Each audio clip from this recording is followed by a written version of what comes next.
mga kabeshi ako magaganda na katulad ko. Tiyan! Panibagong hapon! Panibagong luto journey na naman tayo mga kabeshi. Para sa bao ng aking pogi at masipag kong asawa. At Vietnamese pork chop pala ang ating lulutuin ngayon para sa dinner ng asawa ko sa work. At hindi ko alam kung magugustuhan niya to. Kaya bahala na si Batman. Huwag kayong mag-alala mga kabeshi kasi super easy lang tong lutuin. So gagamit pala ako ng luya kasi wala akong lemongrass. Kailangan din natin ng bawang para sa mga aswang.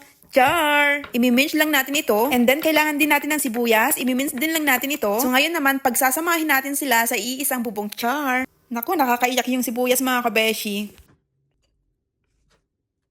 Maglalagay na pala tayo ng toyo, patis, at syempre, maglagay na rin tayo ng asukal. Lagyan din pala natin ng cornstarch. At syempre, haluin natin ito ng may kasamang pagmamahal. Ganon!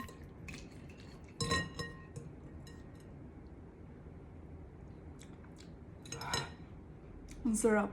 So, itabi muna natin ito mga kabeshi. So, ito pala yung ating pork chops. So, ang ginamit ko dito is yung may buto. Tapos, manipis lang po ito yung kanyang cut. So, ngayon naman, ititenderize natin ito ng konti para yung ating pork is mas juicier and softer, ganon. Tapos, kapag minarinate natin ito is yung mga sanggap is talagang papasok sa kaibuturan ng ating karne, ganon. Tapos, kapag niluto natin ito, hindi siya chewy, ganon. Daming alam. So, ayan mga kabeshi, okay na yan. Huwag masyadong pitpitin, kawawa naman. So, at this time, imamarinate na natin ito sa ating pinaghalo-halong mga sangkap dyan. Imasas lang natin ito ng maigi gamit ng ating mga mahiwagang kamay para yung talaga yung mga sauce niya isumiksik dyan sa ating pork chop. Siyempre, i-make sure natin na malinis yung ating mga kamay. Ang bango niya hindi pa yan dito pero ang bango. Super bango niya. Grabe, nakakaadik yung amoy.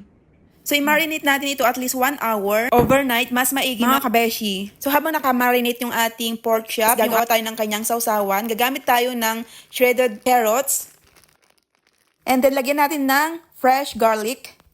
Kunting suka. Ayan, okay na yan. And then, let's add some sugar. Asukal in Tagalog. And then, we're gonna add some water. Tapos mga kabeshi, lalagyan din natin ng lime para lalong sumarap yung ating sausawan.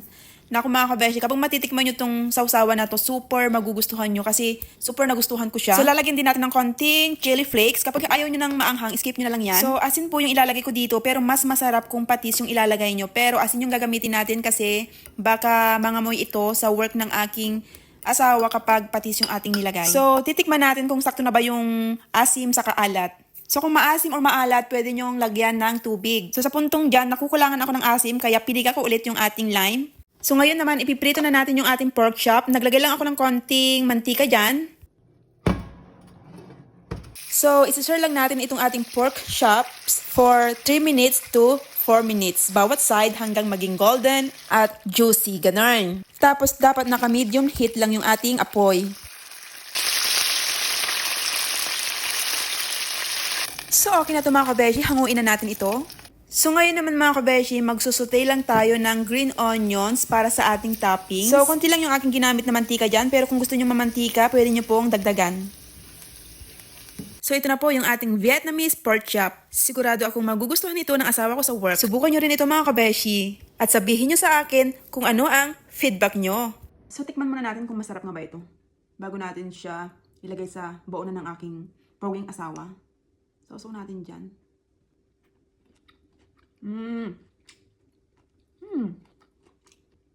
Grabe ang sarap.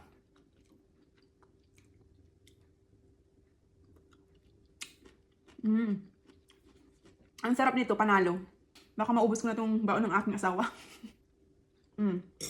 So, ayan mga kabeshi, dinner for my husband is done. Kayo, ano ang madalas nyo niluluto para sa mga mister nyo? I-comment nyo naman dyan sa baba. Baka next time, recipe nyo naman ang subukan ko. So, hanggang dito na lamang mga kabeshi. See you for next one. Bye!